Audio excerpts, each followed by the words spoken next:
Previously on the Compass of kraM, let's see, I was reading from Romans 7, went into Romans 8. Therefore, there is no longer any condemnation awaiting those who are in union with the Messiah Yeshua.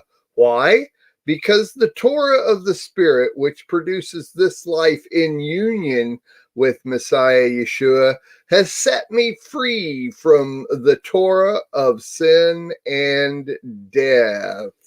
Hello, everybody. Last episode, which was a couple of weeks ago, I basically spent the entire episode talking about Romans 7, and we ended up flowing into Romans 8, and that's right about where I stopped at the end of the show. What we had talked about was how when you read it out of different translations, they can actually say something totally different. For instance, if you read Romans 7 out of the King James and read it out of the complete Jewish Bible, which is what I just read Romans 8 out of, you'll see that it says two completely different things. And the translations really have to do with the person or the culture of the people that translate. And so what we did find in Romans 7 is where Paul is talking about that a woman that is married and she is subject to the law if she is a Jewish person, or she in our day to day, especially us as Messianic Jews, or however you want to consider yourself. But we have adhered ourselves to the laws of Torah, the teaching, the instruction of Torah, God's teaching and instruction, the law. Then as long as we commit to adhering to those instructions, then we follow those. So Paul is saying that those of us that adhere to those instructions, teachings, the law, then we are subject to those. And a woman whose husband dies, then she is no longer under that part of the law that concerns wives being married and her husband still being alive. But when you read it in the King James, it just across the board has a connotation of that which would say that she is no longer subject to the law. She is no longer subject to Torah. And it can be extremely confusing when you're reading it out of a translation that really doesn't portray the culture of the person writing it, the person that is trying to get their message across. So, for instance, Paul, who was a Messianic Jew when he wrote Romans, knew the culture of not only the Jewish people, but of people that believed in Messiah Yeshua, but yet still adheres to God's Torah teaching and instruction. And so it's always been my understanding, it's what I've tried to portray to people, that if you really want to understand what our life is all about in living for Messiah in this day and age under the culture that we live in, and that's a whole nother teaching that I will be working on pretty soon, that we'll put out, because I think culture, there are so many different kind of cultures out there, including each one of us have our own culture, and so Actually, one of us even have our own ecosystem. And so it's how we live, it's the halakha, it's the way we live, that type of thing. And it really applies to especially Romans 7 and Romans 8. Well, it applies to all verses, scripture, Torah, prophets, writings, Brit Hadashah, however you want to put it. It applies to all of that to help us understand. Because if we don't recognize those different cultures, those different ecosystems, those different holocaust, then we're going to read or hear a teaching based on our own holocaust, our own ecosystem culture. And we are going to completely push away the person or the teaching based on their understanding, and it gets all skewed. So in the society we live in today and the different religions that we live in, oh my gosh, the different cultures, teachings, instructions, everything that's out there, it's rough, especially with the being able to broadcast and reach hundreds, if not thousands, and sometimes millions of people with a single message. And so it's very important that each of us understand this culture, as I'm trying to put together. So anyway, that's where I left off a couple of weeks ago. And so I am going to get us started off here. So that was my little previously on. And so I'll be back right after this. I like to teach the world to sing. Sing with me. Welcome back, my friends, to the show that never ends. We're so glad you could attend. Come inside, come inside.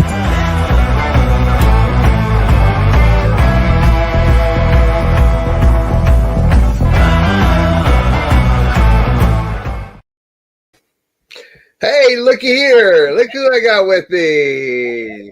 Yeah. Hey, everybody. This is my daughter, saraH. Everything's backwards, so I gotta. This is my daughter, saraH, here, and I've been kind of excited about having her on and joining us, and being able to speak of some things. And I think I really do think that one of the best ways to know somebody is to also know their children, because the reflection of each of us into their children and that type of thing. But with my grandkids, your two boys, it's more of a reflection of their grandparents than. Don't we all look at it like that? Thanks for joining me this morning. I appreciate it. I'm excited. I know you are. Oh my gosh, what was that? Oh my gosh, something just fell off the wall. Welcome to the Compass of kraM. Show us on your t-shirt. I like this t-shirt. I don't know what it says in the gray there, though. It says fueled. Fuel. I love it. I love it. Fueled by Yeshua and coffee. And coffee. Okay. That's good, but I like that one. Yeah. We have to get your mom one of those, because that's a friend made it, so easy to get. That's a great t-shirt right there. Yeah, I love it. And you haven't really been even drinking coffee all that long, have you? Not since Sukkot of last year. Yeah. Or you just started though. Sukkot of last year. That's when I started drinking hot coffee. I actually, February of 2018, Cameron got me my very first iced coffee while I was babysitting 6 children at once for 10 days. And I started and I was totally hooked. And then was it like a Starbucks iced coffee? No, it was like that's a store in a carton kind of thing. Oh, okay. I Yeah. see. I get Start because out small. man, Starbucks makes some amazing flavors of iced coffees. Yeah, they're really addicting. As a matter of fact, I used to cringe at drinking. It's like uh, anything past even mediocre heat on a coffee is just would just make me cringe until your mom had me drink that first Starbucks bottle, that little bottle you can Yeah. buy, and it's like Yeah, I'll never drink coffee again. I Forget know. it. And we could be in the middle of a snowstorm, and I'll drink that before hot. I know. It's I good. love it. I I love know the it. person. I know someone actually that was asked many, many years ago, "Hey, would you like to join us in starting a company where we're going to charge people like $3 to buy a cup of coffee?" And he's like, "No one is going to pay $3 to buy a cup of coffee." Yeah, right. Come to find out, it was the owners of Starbucks asked my friend's grandpa. No way. Wow. Yeah, and he Wow. turned it down. It was a well, Wow. anyway, so it's all good. You know who else used to make iced coffee that I really liked, and it was not long after I started drinking it. I even think it was at Sakote when I tried my first iced coffee, and Luke Tomlinson used to make iced coffee that Yeah. was really good. So Yeah. yeah, hey, there you go. Yeshua and coffee. Oh my gosh, there's a whole another book of the Bible, I think. Yeah, right? How mothers live their life.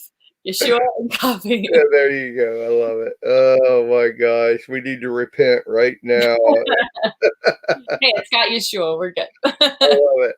I do love it. Well, she used to be my daughter, but now she's just the mother of my grand boys. So that's you're okay, but you come second to those I know. two. And you don't have a bit of problem with that either, do you? No, no. This is my girl. I also am very excited to have you on the show, and so one things that you and I did several years ago was a skit called the Everything Skit. We've done a few things together, but and I might preface all this with saying that. My wife Adina has two boys that I mean they were like 11 and 12 when we got married, and they're both my my second cousins. And then Sarah was born, and We're not from Arkansas either. yeah. I know we always got to preface that. So, but it's interesting because she grew up with the two boys, and of course she was a whole lot younger than they were, but they've grown up, and one of the boys has our granddaughter, and so we just love to be able to, as with any grandparents, be able to see them as often as we can. But Sarah grew up going to Sakote in Chandler, Oklahoma. And since we live in North Carolina, we don't make it out there anymore. But she and her husband still are a major part of that ministry, Lion and Lamb Ministries, and they work within that ministry now. And so at Sakote, we used to do all kinds of different skits and from the stage and dances, and Sarah would and still does coordinate and organize dances, and lately you've been doing them with the little girls, the younger girls, and then yet still you dance yourself on stage. And it's interesting because Sarah and I don't have a bit of problem being in front of people, talking in front of people, and being on stage, and we could care less. But Uh, what? I said we couldn't care less. We couldn't care less. That's right. We couldn't care less. That's right. Yet Sarah's mom won't even get in front of this camera Nope. here. I mean, 99% of the time I'm not broadcasting, but she won't even come into the studio here because of the fact that camera could be on. So And every once in a while. that's right. And so my point is, though, that Sarah and I did a skit called the Everything Skit, and it was Lighthouse. Isn't that who? What is it? Lifehouse. Lifehouse. That's right. I knew I wasn't quite right. Lifehouse that did this song, and there's been countless numbers. I don't even think anybody could count how many people have actually put on this skit, and it is one of the most amazing written skits to go along with this song. And it's funny because the song doesn't even talk about what actually happens in the skit. Not at all. It just works. Yeah. For some reason, it just works. And so we did our own Messianic version. And I think there's been maybe 2 or 3 other Messianic versions. Mostly it's Christian ministries that do this. And when we did it, Sarah pre-recorded a little discourse from Romans 8.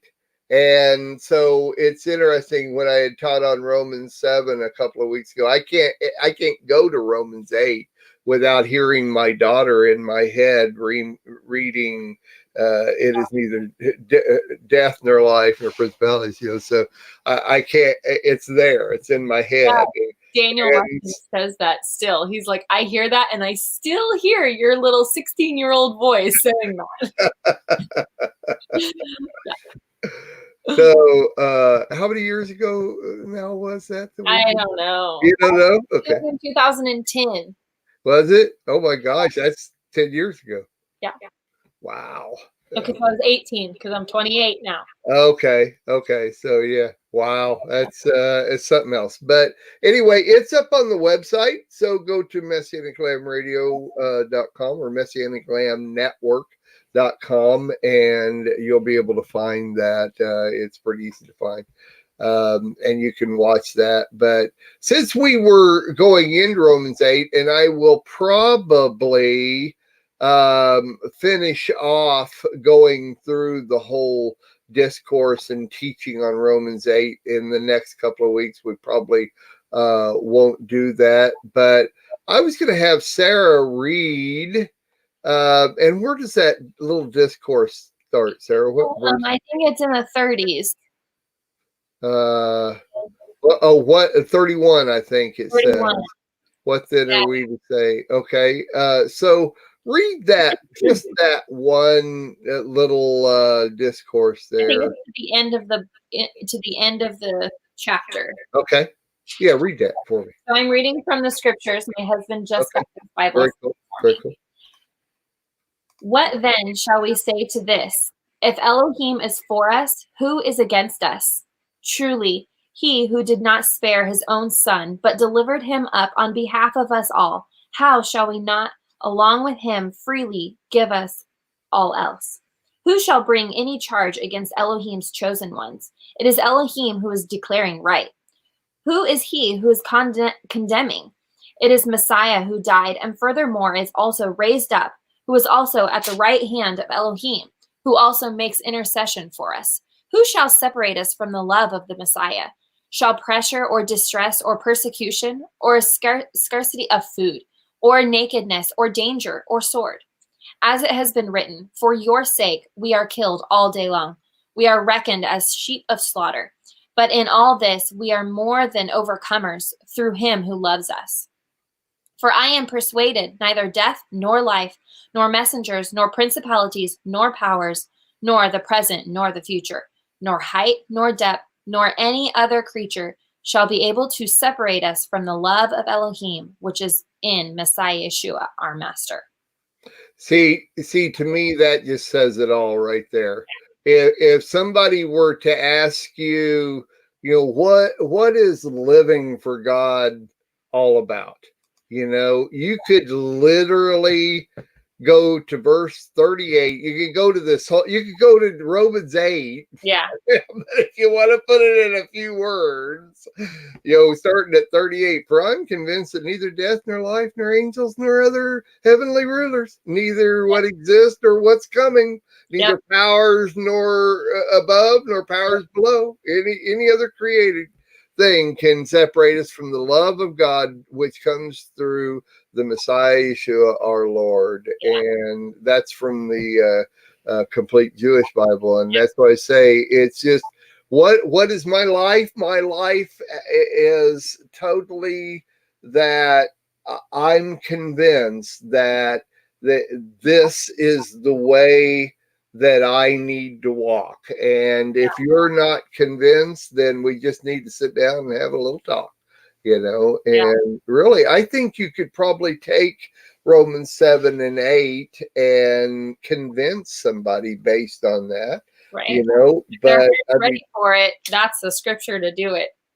Yeah. You remember that long ago, that was my whole life down in Texas, is that we used to constantly go out and witness to people, and we learned how to do that and the whole thing.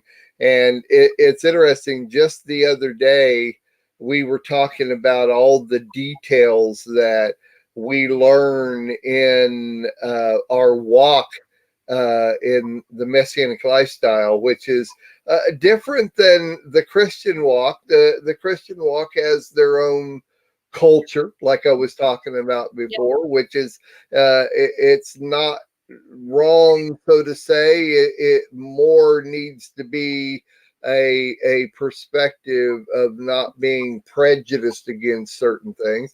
But no matter who it is, whether you're Jewish, Christian, or walking the Messianic lifestyle, we all seem to have our little prejudices against certain things that the others aren't doing it this way, and so if we could all just come to a neutral ground and not pursue that so much, it would be so much easier on us. And I think it would be easier on the world too.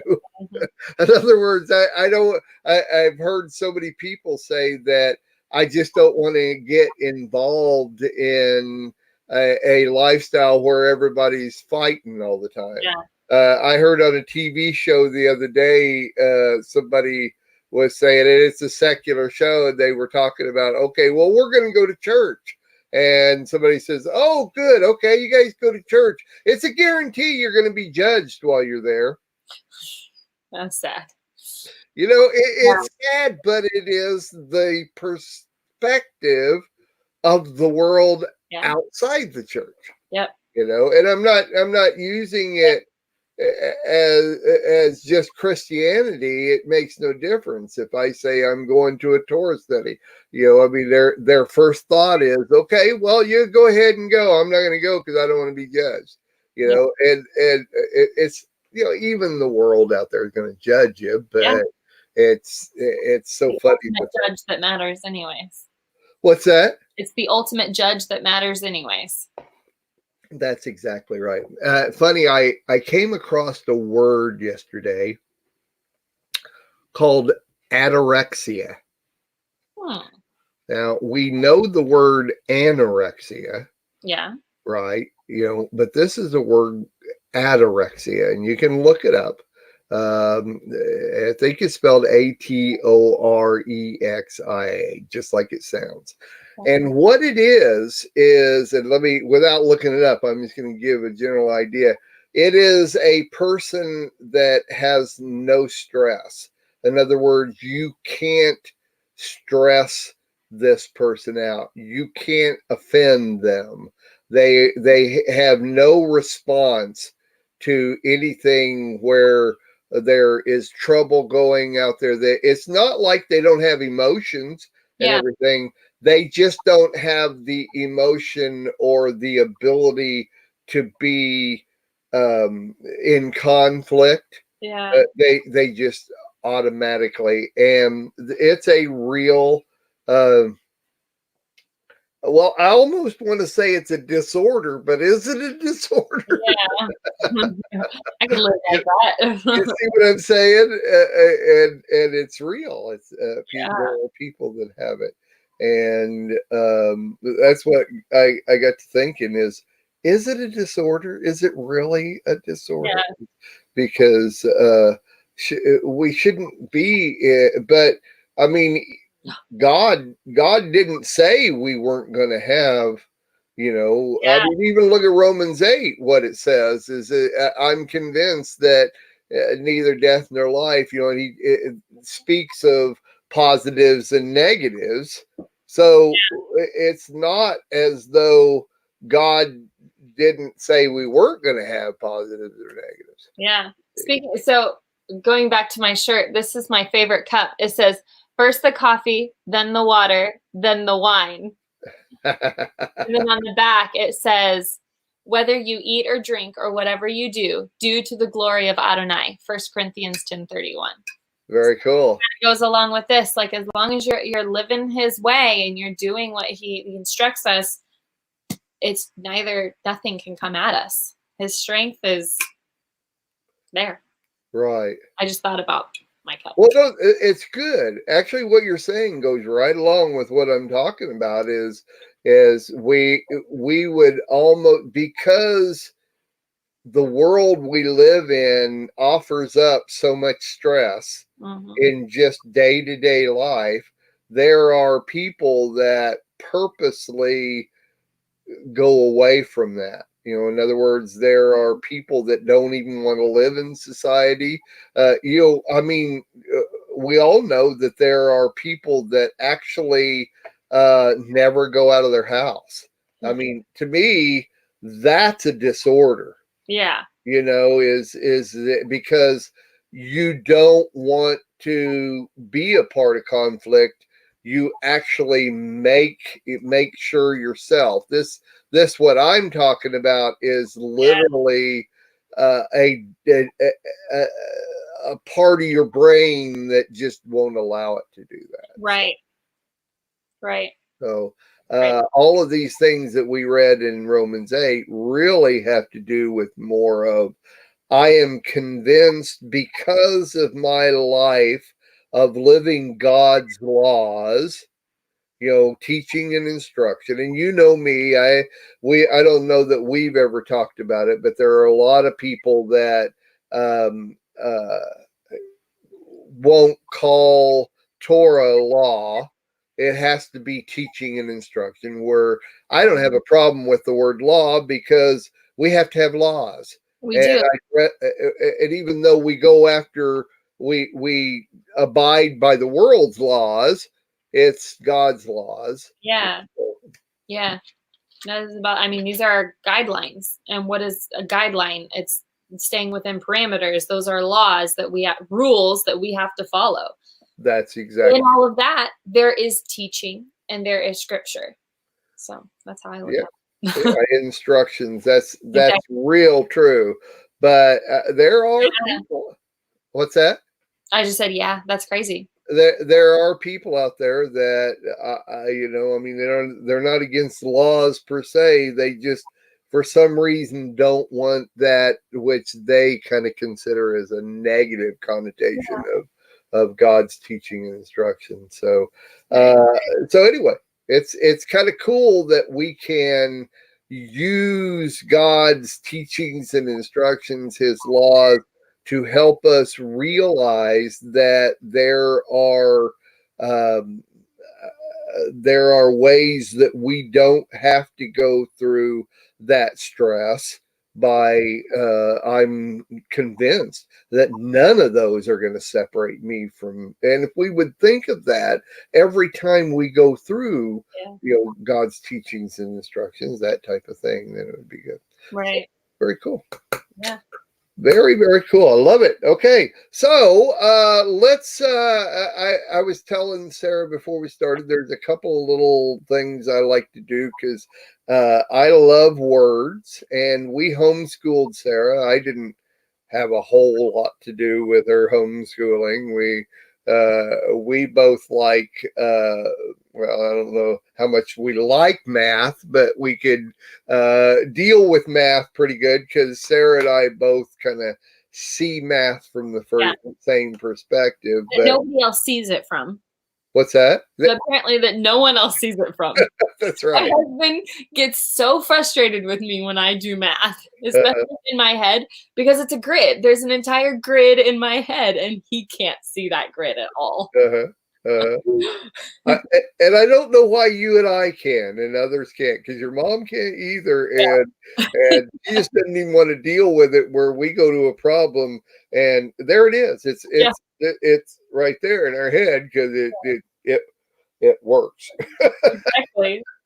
But so anyway, in words, you and I used to talk about words. I think because it was always, especially when we got started in the Messianic lifestyle, and I used to learn how the Hebrew words and Greek words were such important things to understand, because when you read the scriptures, read anything, it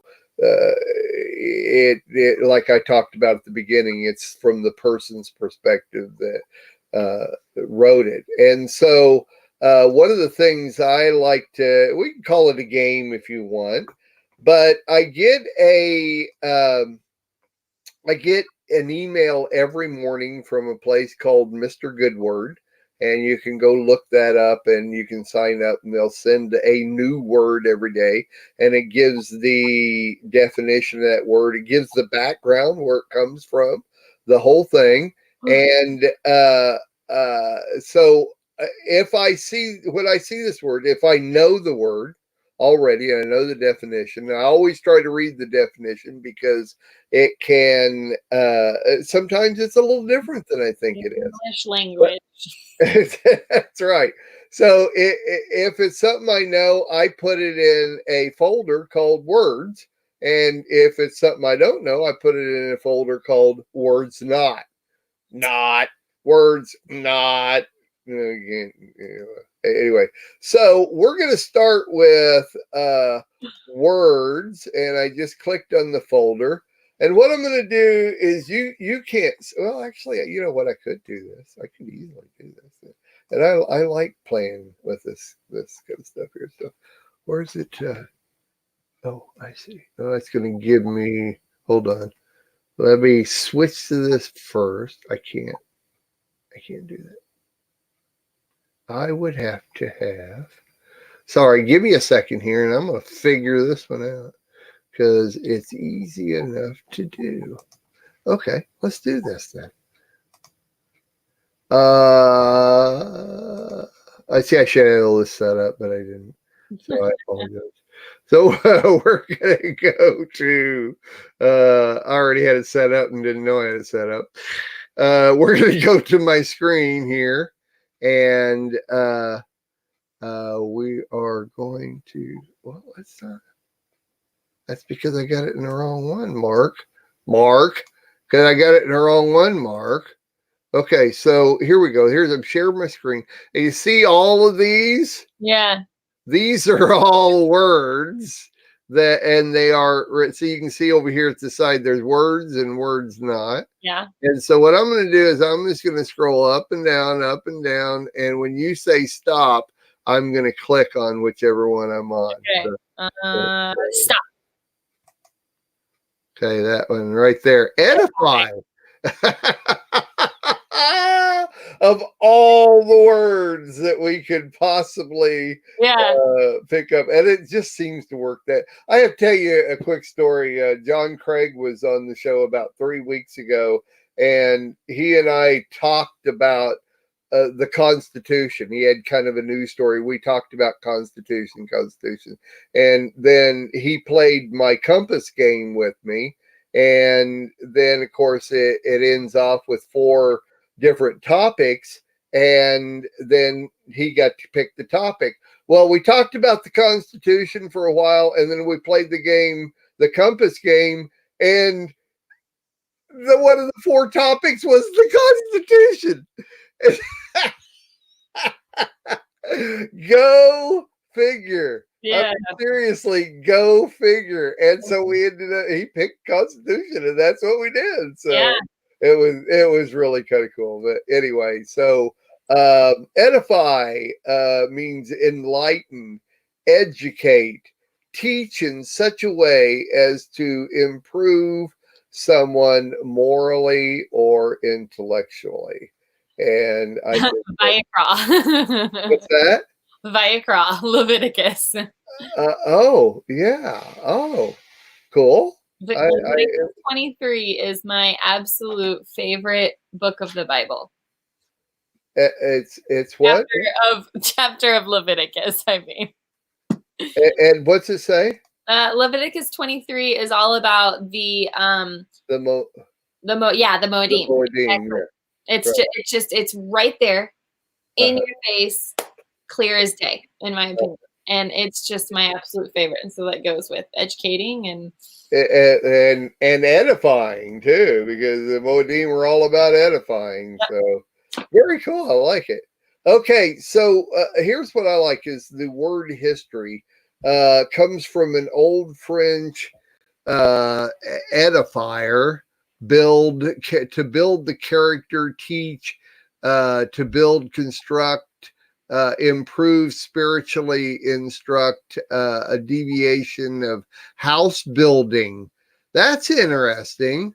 So you get to, you're building somebody up. Yeah. So that is our word for the day when it comes down to words that we already know. So edify somebody today and use that word in a sentence. Yeah, use it in a sentence. What's that? Use it in a sentence. I'll find it today. I have Bible study tonight. Maybe I can tonight. And you can edify somebody with that. Edify somebody with the word edify. Yeah.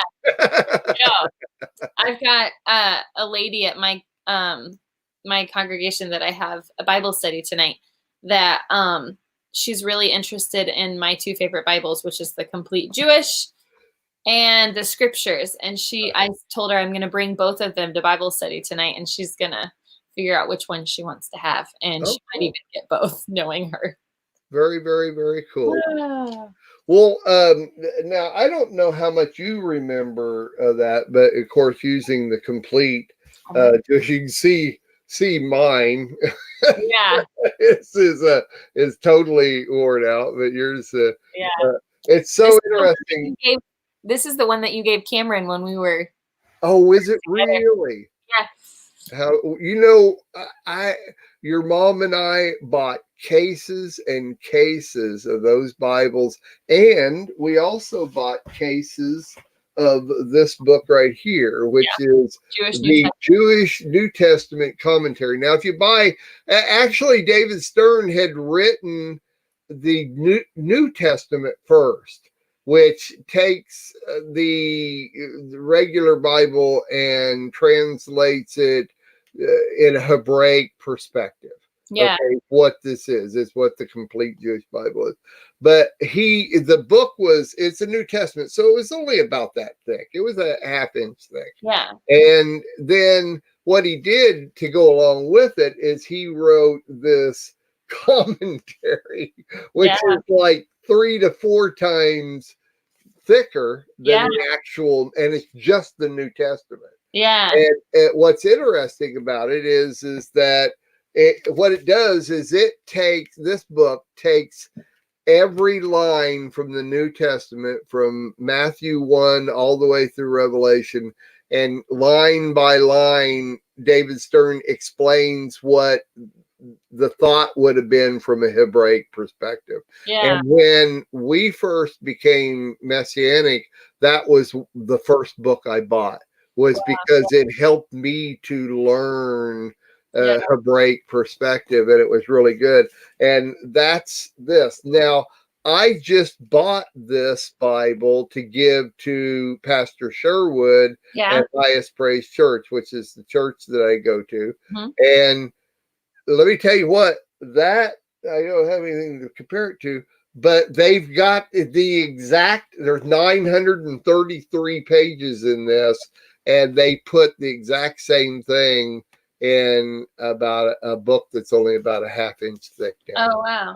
I got the book. I said, okay, you guys sent me the wrong book, because this is what I should have got. Yeah. And you guys gave me a book this big. And so I opened it up and opened this up to compare it. And they're exactly the same words, same pages, everything. Wow. 933 pages.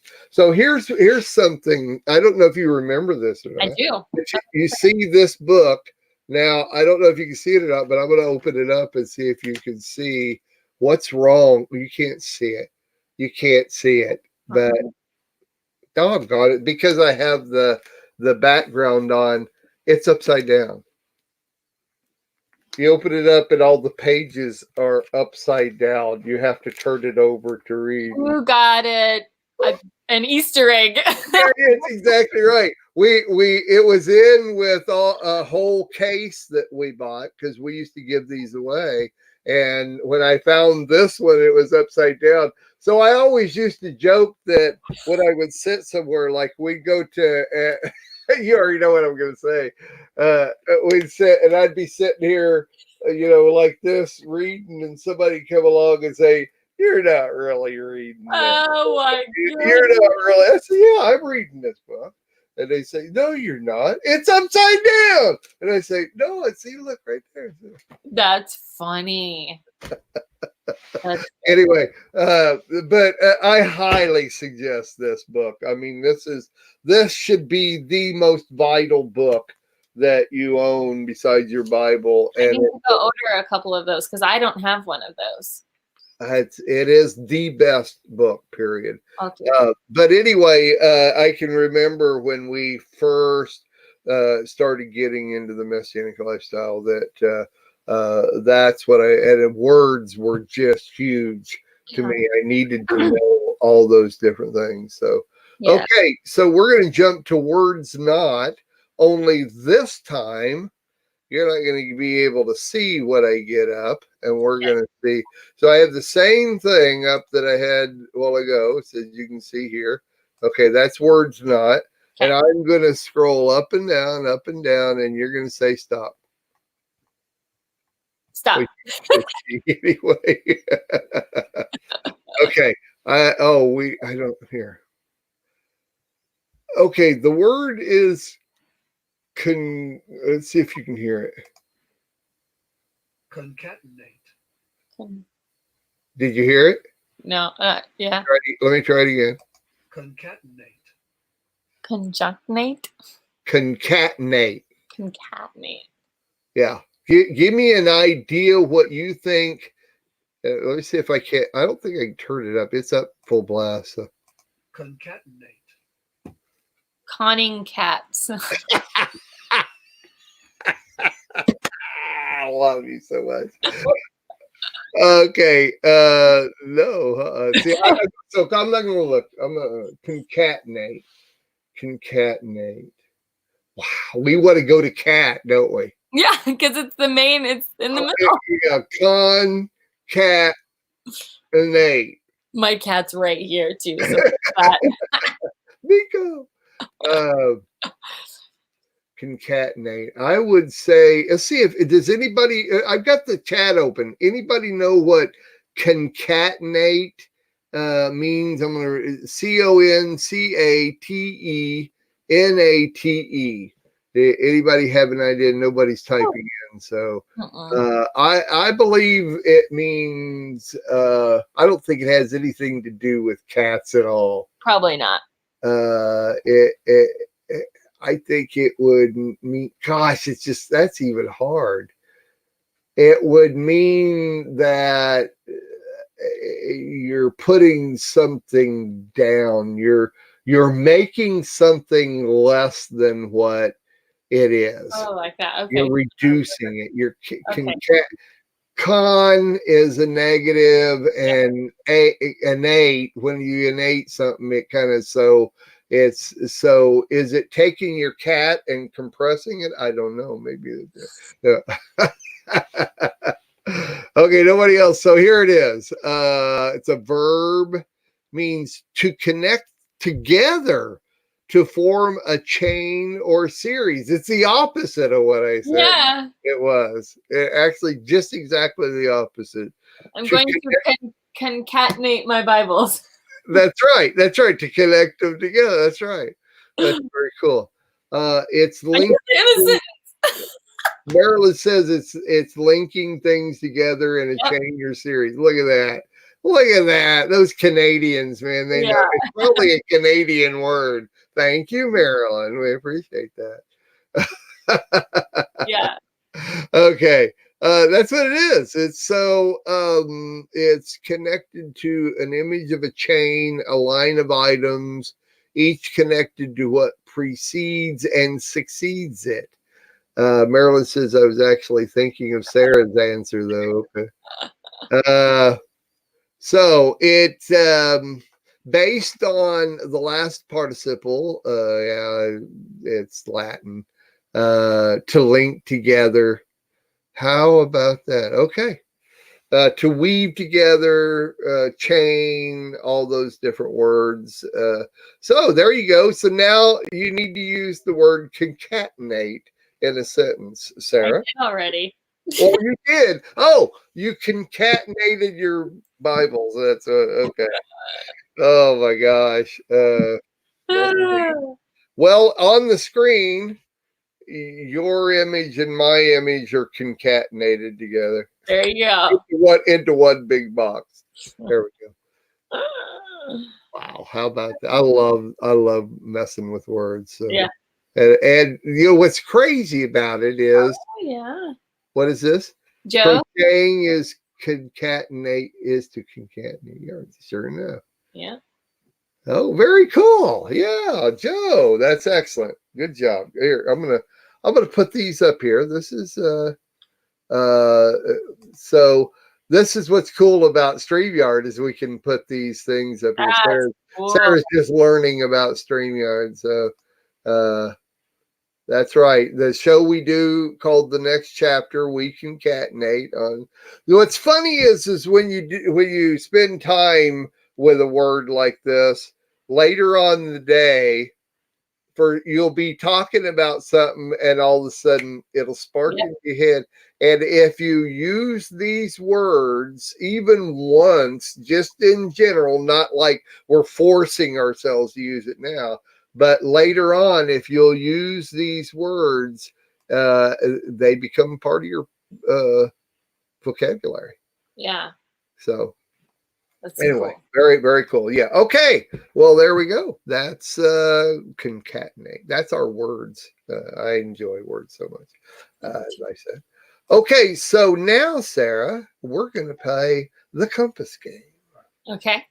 And let me get to the screen here first. Here, talk for 2 seconds. I will literally be right back. Oh, 2 seconds. Well, 2 seconds. To say the words 2 and seconds actually takes more than 2 seconds to do.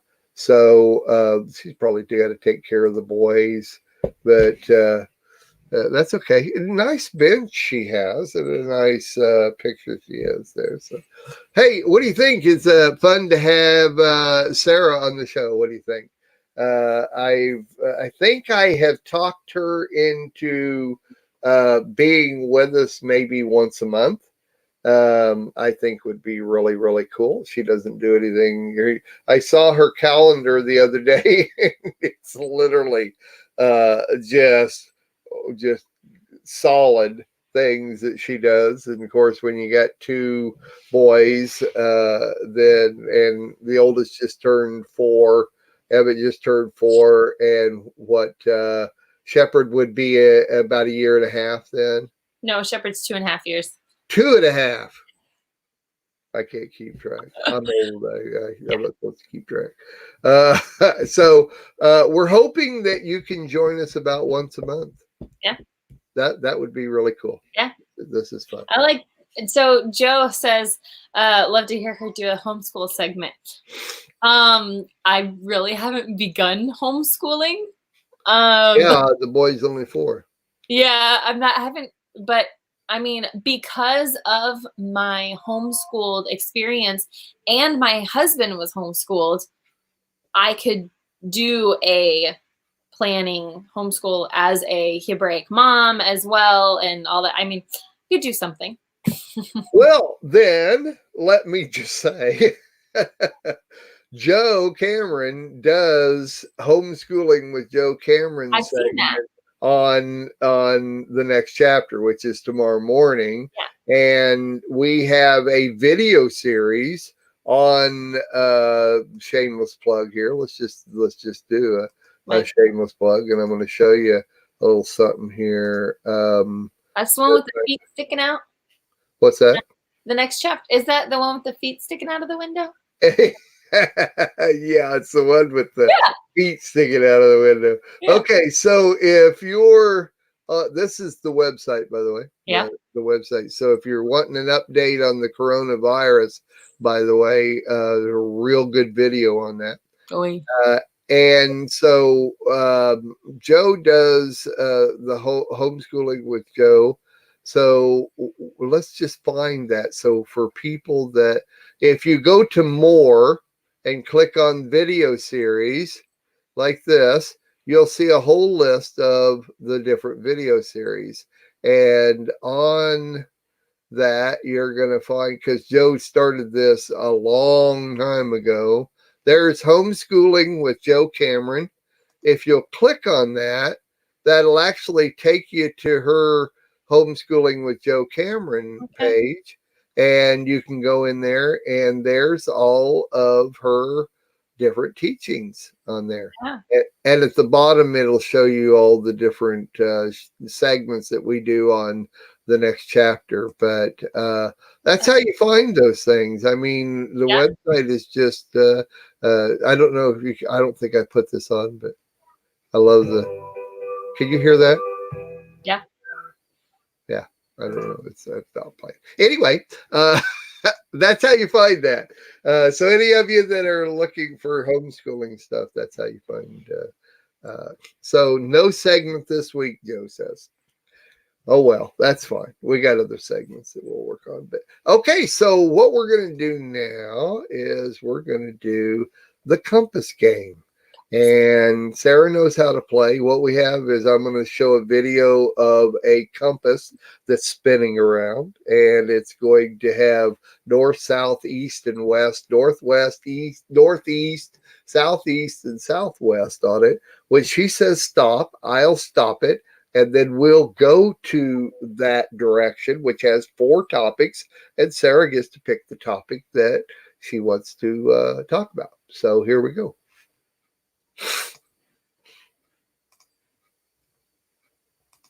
Are you gonna? Okay, yeah. I'm just getting it already. Okay.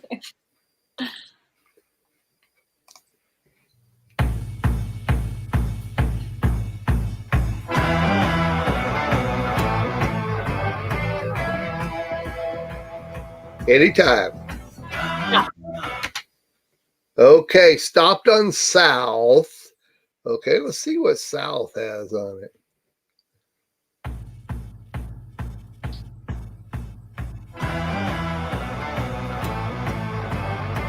Okay, we either have treat, the word.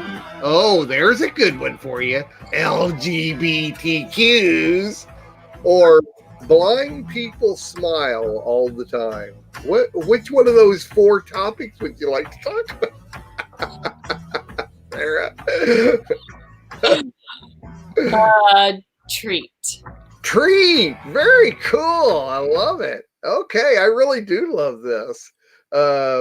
So what did I teach you that the word treat means? Go get Moses a dog bone.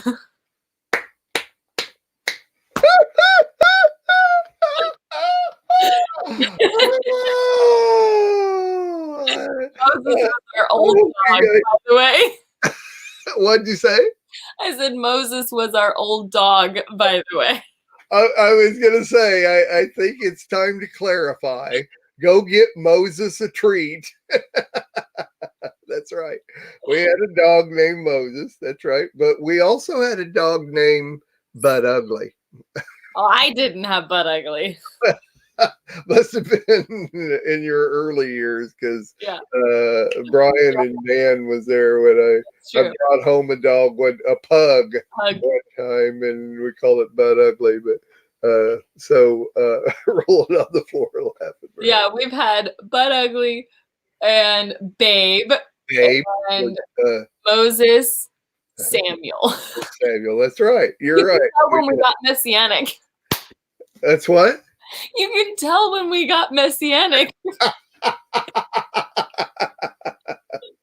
That's right. I love it. I love it. Okay, so now see, this is why did I pick the topic of treat?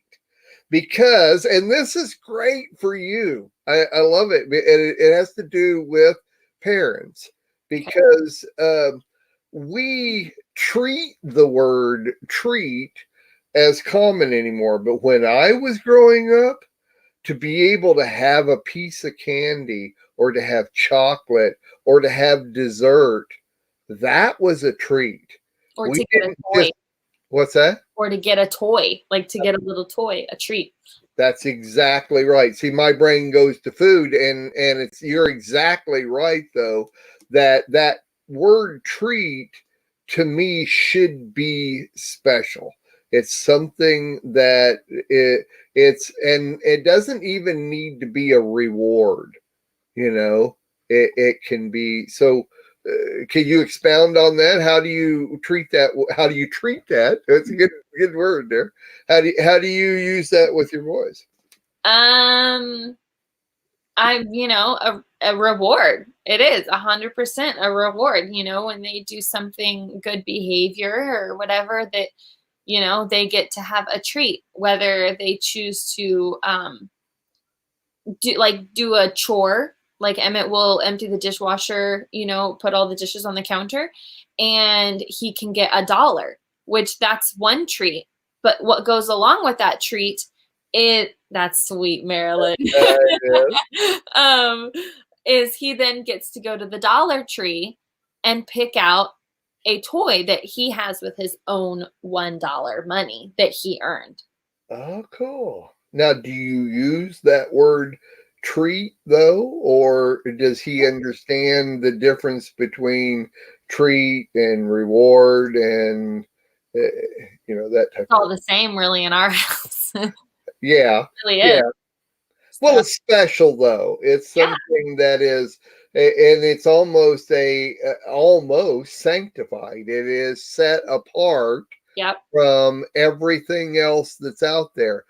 But there are a lot of families and people that literally they have lost what the word treat means, or it's to me that indifferent. Now, I don't have a problem using the word treat with reward, but they are two different things. Because reward really is once you've done. Now, if he earned that money, that's not even a reward to me. That is you're teaching him value.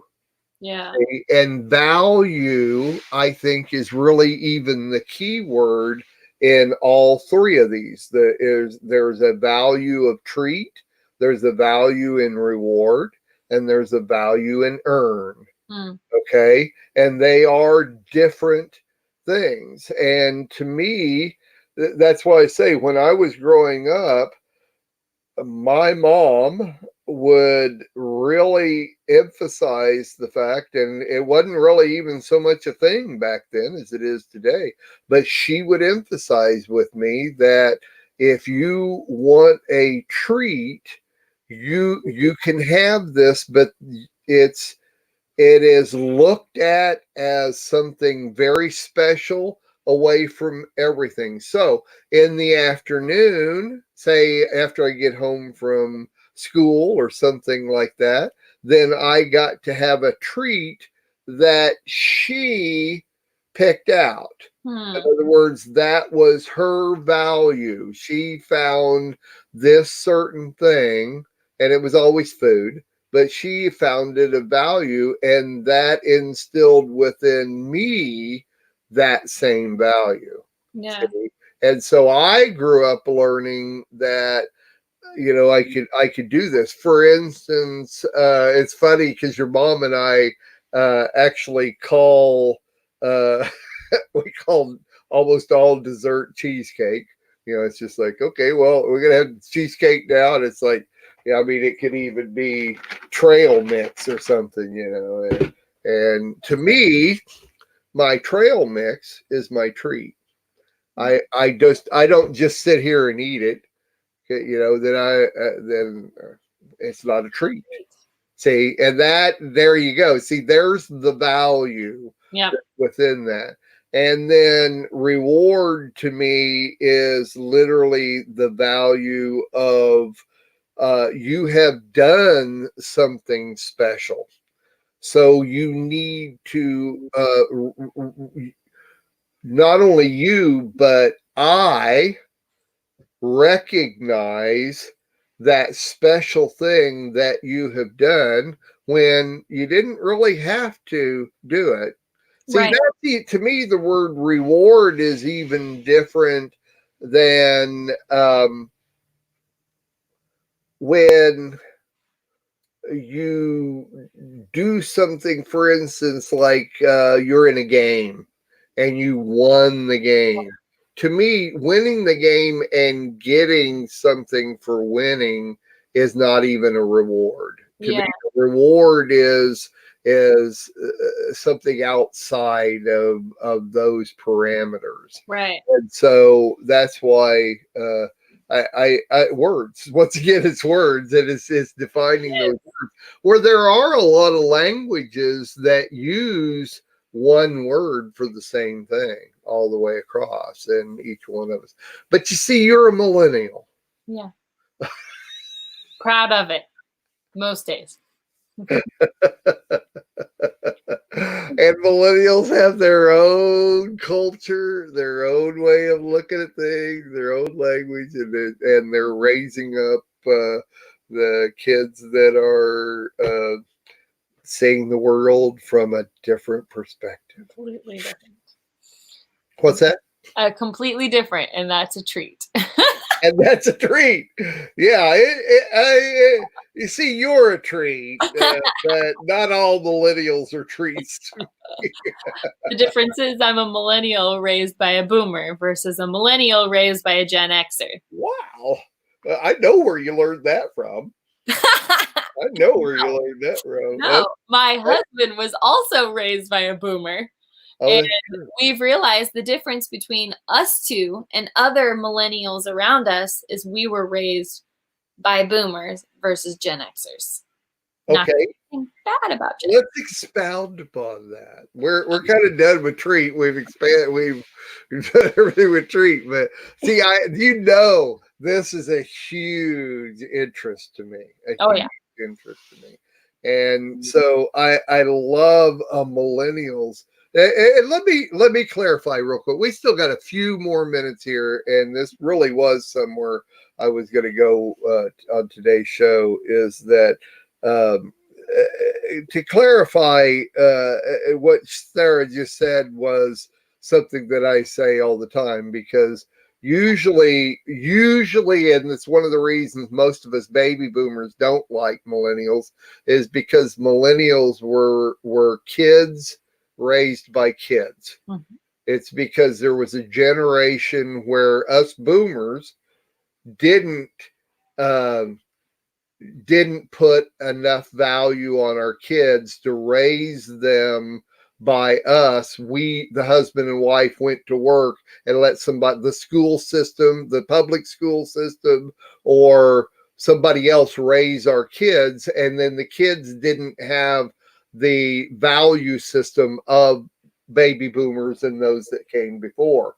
And so they were kids raised by kids then got pregnant and raised kids with those values they had, not the values we had. And that's the way I look at millennials, because of that generation in between the baby boomers and the millennials. Sarah, on the other hand, like she just said, and her husband were raised by baby boomers that did have a value in you and spent time raising you instead of just pushing you aside and that type of thing. So both of us did work from time to time, but we did spend time with you. Yeah. And Cameron and I both were raised, his tummy hurts. Oh, come on. Come over. Okay. It's okay. So we were also the babies. So Cameron and I both have adult big brothers. We both have brothers. And his brothers are 13 and 14 years older than right. he is, and my brothers are like 12 and 13 years older than me. So we were raised not only by parents that had already parented for many years and then had us, but they were also boomers. And so we have different values than most people our age of life.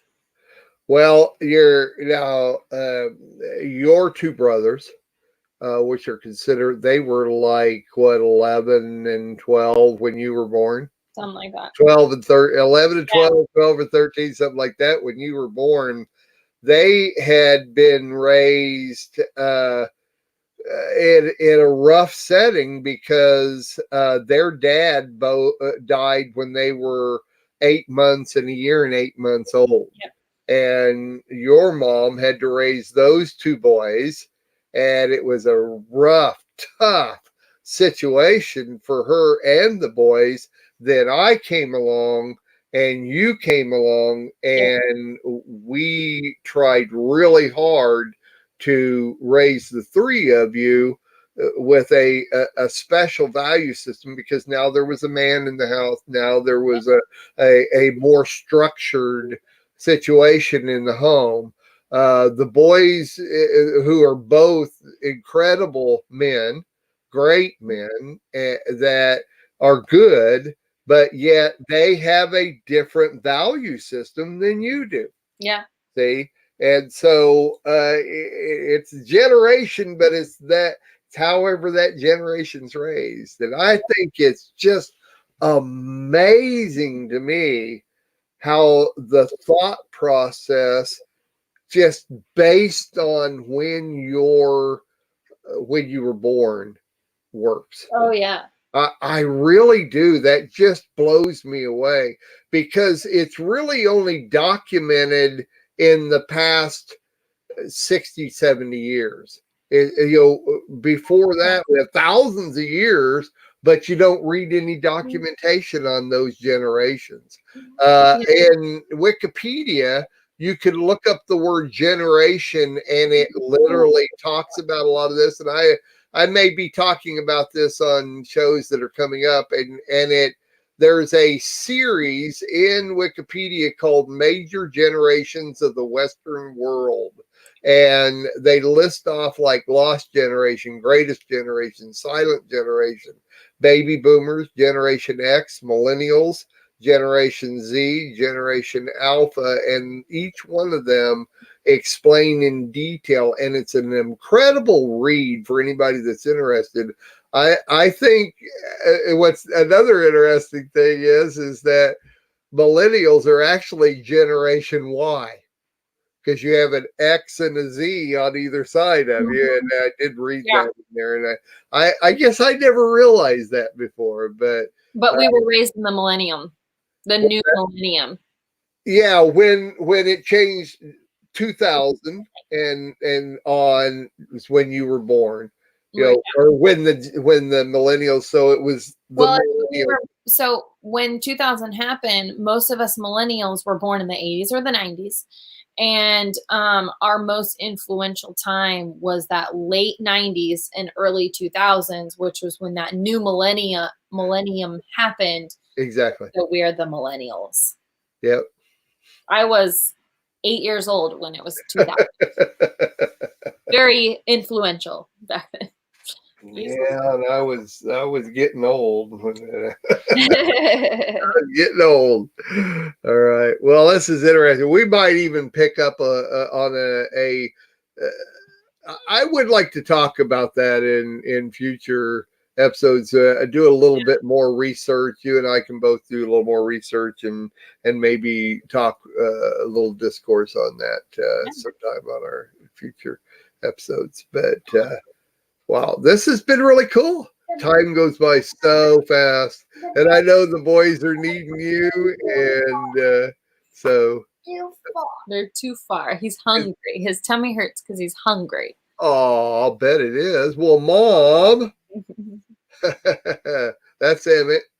This is Emmett. He just turned 4. I think most everybody already knows you. Yeah.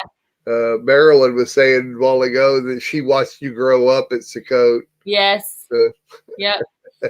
Most people have. Yeah, that's true. That's very true. Yeah. I would bring Shepherd is he's honed in on their little tablet. That's the only way I could keep him away. It's all right. It's okay. Easier. It's good. We'll do more next time we do this. So, okay. Thanks again for coming on. And this is another episode of the Compass of kraM. We're going to call these episodes the Compass of kraM and saraH. And Sarah let me know her name backwards is harass. Just exactly the opposite of who you are. Yeah. You might harass someone for nothing. What's that? I don't know how to harass someone for nothing. I think you're harassing Emmett right now. He's easy. All right. Okay. Well, thank you, Terry. I appreciate it. So I'll be back next week, and I have no idea what we'll do, but it'll be a good show. They always are. Yeah. And Sarah's going to join me about once a month and maybe more often if she can, and we'll go from there. Otherwise, everybody have a great week.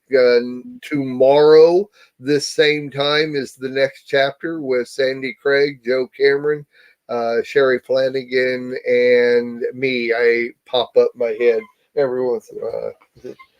Hi. Every once in a while. One of my favorite things to do is this is the first time Sarah's been on StreamYard, so she hasn't seen, is if there's 4 of us, then it stacks us. So there's 2 and then 2 down below. And Sherry a lot of times is on the bottom part. So if I pop in, it pushes her over. And if I come out, it pushes her here. So I'll jump in and out. So she kind of bounces back. That's one of my favorite things to do.